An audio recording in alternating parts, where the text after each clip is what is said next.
Bonjour et bienvenue. Le conte d'aujourd'hui est un mythe Ashaninka. Les Ashaninka sont le peuple le premier, le plus important d'Amazonie. Leur population se répartit entre le Pérou et le Brésil.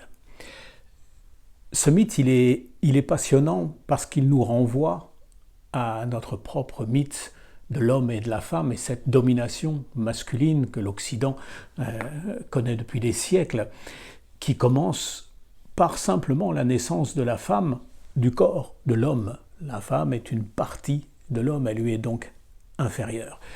Ici, et c'est ça qui est passionnant, nous avons exactement l'inverse. L'homme naîtra du corps de la femme. Et ils ne seront pas dans une relation de domination, mais dans une relation de fusion, d'où naîtra la vie. Voilà un mythe sacrément beau. Et il s'intitule Kamezza, la première femme.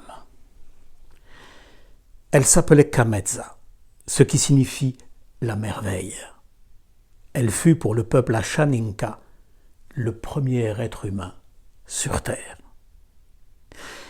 L'obscurité régnait partout quand s'ouvre la grande histoire du monde.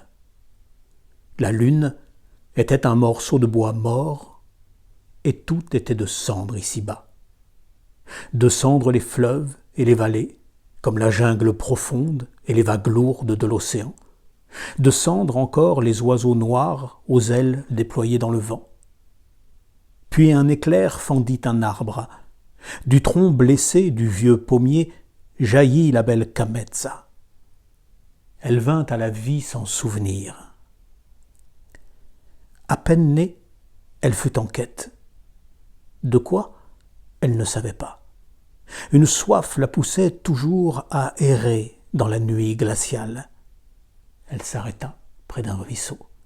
La panthère noire, Otorongo, la traquait depuis l'autre rive. Leurs yeux luisants se contemplèrent, puis se perdurent en un instant. L'animal se jeta sur elle, mais la sans peur Kamezza trouva le geste qui sauve. Sans douleur, sans cri, d'une côte arrachée à son corps, elle fit un long couteau tranchant. Le coup porté fut radical, la plaie profonde, la bête rendit un souffle rauque. L'errante, elle, reprit le sien. Elle improvisa une danse, embrassa l'os providentiel, puis, le caressant, elle chanta. L'os grandit, devint squelette, crâne solide, chair vigoureuse, peau frissonnante entre ses doigts. Un cœur battit, celui d'un homme, le tout premier vivant avec elle. Il fut appelé Narowe, ce qui voulait dire « je suis ». Ses yeux de cendre étaient aveugles, mais dans son âme, il ne vit qu'elle. Elle était un astre radieux. Avant sa première sensation, avant sa première connaissance, elle rayonnait là, derrière son cœur, Kamezza. Il la contempla en lui-même, il sut tout de suite qui elle était, comment son corps était fait, ses cheveux longs, ses yeux de miel. Il s'approcha, ils s'enlacèrent dans le sang chaud de la panthère, elle sut comment s'y prendre, elle s'ouvrit, laissa l'homme entrer, elle était pour lui un chemin. Ce fut comme le fleuve Inuya quand il pénètre l'Urubamba et que se mélangent leurs eaux, aussi bruyant qu'une tempête. Narowe, comme la pirogue, fendit bourrasques et torrents. Leurs corps bientôt ne firent qu'un. Leurs âmes brûlèrent d'un même souffle. Alors un soleil s'échauffa, puis s'éleva entre leurs corps pour embraser le sang du ciel.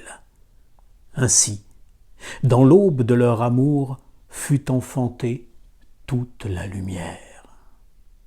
On dit que chaque fois qu'ils s'aiment, renaissent les couleurs de ce monde. Qu'on l'appelle Pachakamayate, Pachamama ou Pachakama, c'est le premier cadeau que la terre-mère fit à nos ancêtres.